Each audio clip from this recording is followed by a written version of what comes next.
T.J. Yeldon as moving forward and possibly our first dose of Carlos Hyde. Yeah, I was going to ask you about that. I'm glad you brought that up.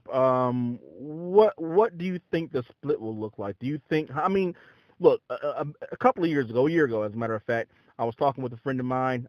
We were talking about Adrian Peterson, who, for the life of me, forgot where he went. The other was it Arizona? Was it Arizona? Was it Arizona? He was Arizona. Okay. It was Saints first, and then he went to Arizona. Yeah. And he was going to Arizona, and I said to him, "Look, you can't start Adrian Peterson. He's just getting into Arizona. He has to learn the playbook. He has to learn their blocking schemes." Said Oliver, running backs are different.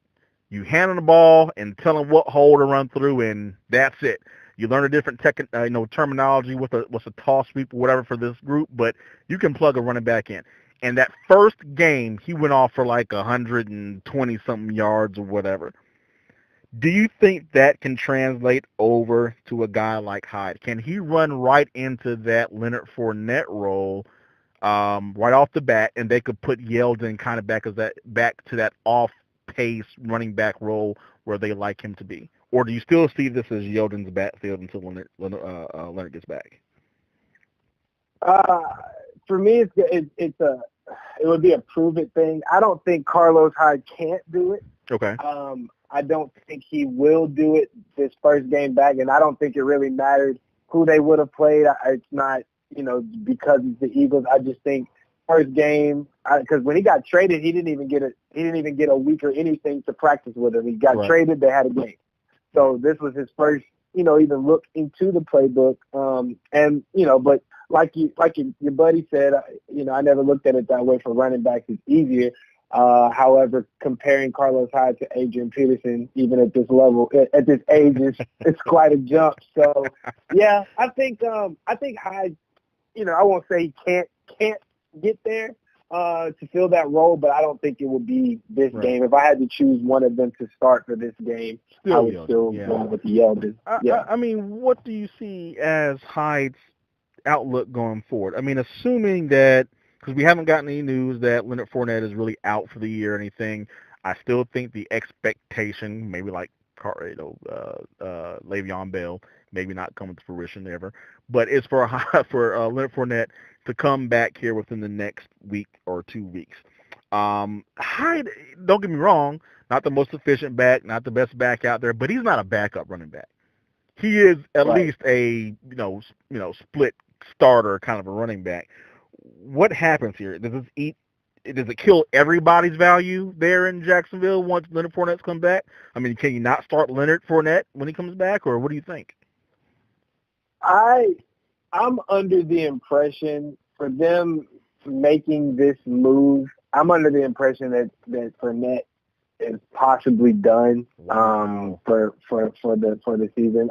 Obviously, that's just me, speculating. So nothing serious, but I just don't see, giving up what they not that they gave up anything crazy, but just giving up the draft picks that they did give up to acquire a starting running back. Right.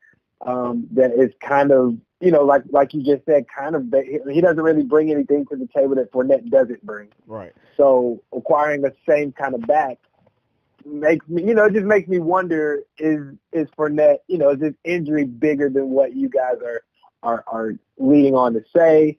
I like Carlos Hyde's outlook rest of the season. I think that he will put up solid numbers. Like we just said, I think he will gradually become the number one running back there, because obviously T.J. Yeldon was not doing everything they wanted him to do. Yeah, good for fantasy, but not probably good for real life football. I mean, he's a good running back. Right. He brings value to the team. Yeah, absolutely. He's not the every down back they want, like Leonard Fournette was kind of turning into. So, right. Yeah, I don't think though.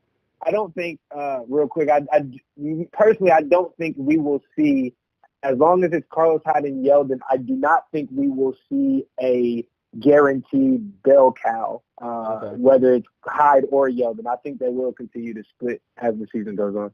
Okay. All right. Absolutely. Yeah. We can't spend too much more time there, but I can probably talk about that for another 10 or 15 minutes. So this whole situation is interesting to me, being a Fournette Right, owner. absolutely. And yeah, it will make you think that possibly there's more going on than they're telling us with Fournette, or perhaps they're just frustrated with him kind of not being there. Sometimes it could be a competition thing. Hey, we brought a competent back in here, and maybe light a fire under Fournette. Get over this small injury. Don't get me wrong. Listen, it's an injury. I'm not going to say anything about his toughness or whatever. But there's some injuries you can, tough it out and play through. And maybe this is a warning shot. Hey, we'll get somebody else in here if you can't make it through these, soft tissue injuries and tough through these things, so our team can, Right. succeed. I don't know. There's a lot of different nuances here, but